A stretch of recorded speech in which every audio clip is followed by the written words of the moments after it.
আমরা আশাবাদী যে কাবাডি থেকে এই এতদ অঞ্চল শুধু রাজশাহী নয়, বাংলাদেশ আগামী দিনে কাবাডির মাধ্যমে পরিচিতি লাভ করবে এবং কাবাডি গ্রাম বাংলার যে ঐতিহ্য সেইটিকে ধারণ করে বাংলাদেশকে তারা অবশ্যই প্রতিনিধিত্ব করবে, এটা আমার বিশ্বাস। বর্তমান সরকারের পলিসি বিশেষ করে শিক্ষা ব্যবস্থার মধ্যে ক্লাস 4-এ যখন একজন শিশু, সে বালকই হোক আর বালিকাই হোক, তাদের খেলাধুলা একেবারে ম্যান্ডেটরি, অর্থাৎ বাধ্যতামূলক। খেলাধুলা করতেই হবে, গান বাজনা করতে হবে, হাম নাচ করতে হবে, কবিতা আবৃত্তি করতে হবে।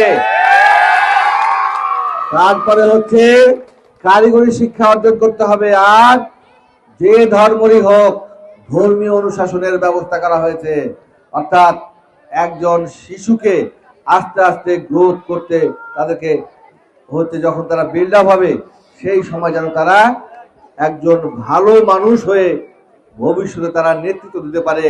সেটা তাদের কর্মক্ষেত্রে হতে পারে এবং সামাজিকভাবে হতে পারে, ব্যবসায় ক্ষেত্রে হতে পারে এবং জাতি গঠনের কারিগর হয়ে এমনও তো হতে পারে যে বেগম খালেদা জিয়া তৈরি হবে, তারেক রহমান তৈরি হবে, এমনও হইতে পারে যে জাইমা রহমানের মতো ভালো ব্যারিস্টার হতে পারে, ফুটবল প্রেমীও হতে পারে এবং আমাদের সেই মরহুম আরাফাত রহমান কোকোর মতো দক্ষ খেলার সংগঠক হতে পারে। আমরা এই জন্য খেলাধুলাটাকে আমরা অত্যন্ত গুরুত্ব দিয়েছি। আমরা বলেছি রাষ্ট্র মেরামতের 31 দফা যেগুলি আমরা প্রতিশ্রুতি দিয়েছি, শুধু খেলার মাঠ নয়, ওই শিক্ষা প্রতিষ্ঠান নয়, গ্রাম বাংলার যে সমস্ত মায়েদের বোনদের কাছে আমরা কমিটমেন্ট করেছি যে প্রত্যেকটা মা বোনদেরকে আমরা ফ্যামিলি কার্ড দিব, সেই ফ্যামিলি কার্ড আমরা চালু করেছি। পবা মোহনপুরের পবার হরিপুর ইউনিয়নের 5 নম্বর ওয়ার্ডে 669 আমাদের গৃহিণীকে আমরা ইতিমধ্যে কার্ড দেওয়া প্রাইভেট প্রকল্প হিসেবে শুরু করেছি।